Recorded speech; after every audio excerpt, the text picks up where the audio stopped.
Now the serpent was more subtle than any beast of the field which the Lord God had made.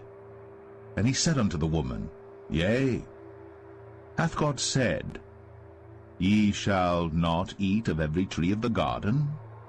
And the woman said unto the serpent, We may eat of the fruit of the trees of the garden. But of the fruit of the tree which is in the midst of the garden, God hath said, Ye shall not eat of it, neither shall ye touch it, lest ye die. And the serpent said unto the woman, Ye shall not surely die. For God doth know that in the day ye eat thereof, then your eyes shall be opened, and ye shall be as gods, knowing good and evil.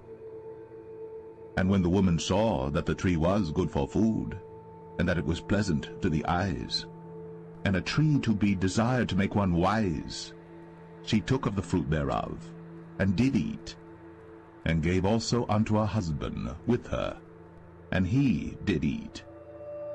And the eyes of them both were opened, and they knew that they were naked. And they sewed fig leaves together, and made themselves aprons. And they heard the voice of the Lord God walking in the garden in the cool of the day.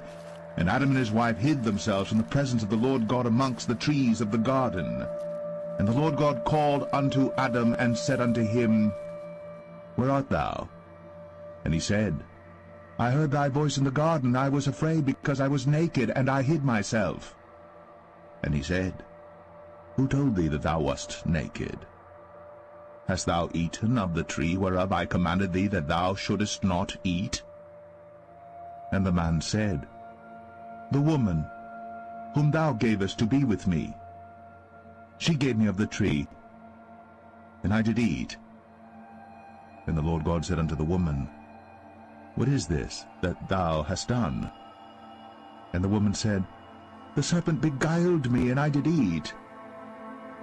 And the Lord God said unto the serpent, Because thou hast done this, thou art cursed above all cattle, and above every beast of the field.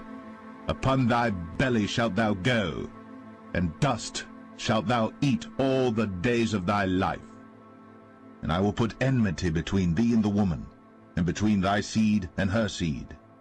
It shall bruise thy head, and thou shalt bruise his heel.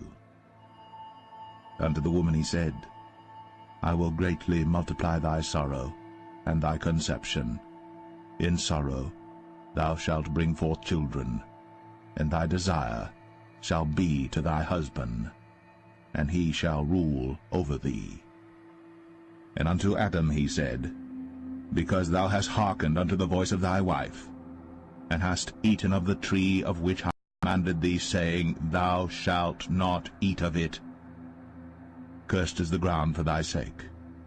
In sorrow shalt thou eat of it all the days of thy life.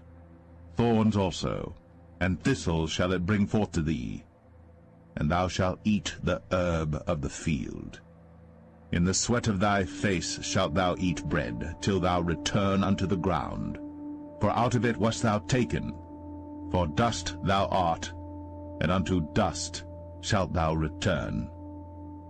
And Adam called his wife's name Eve, because she was the mother of all living. Unto Adam also and to his wife did the Lord God make coats of skins, and clothed them. And the Lord God said, Behold, the man is become as one of us, to know good and evil. And now, lest he put forth his hand, and take also of the tree of life, and eat, and live forever. Therefore the Lord God sent him forth from the Garden of Eden, to till the ground from whence he was taken. So he drove out the man, and he placed at the east of the Garden of Eden cherubims, and a flaming sword which turned every way, to keep the way of the tree of life.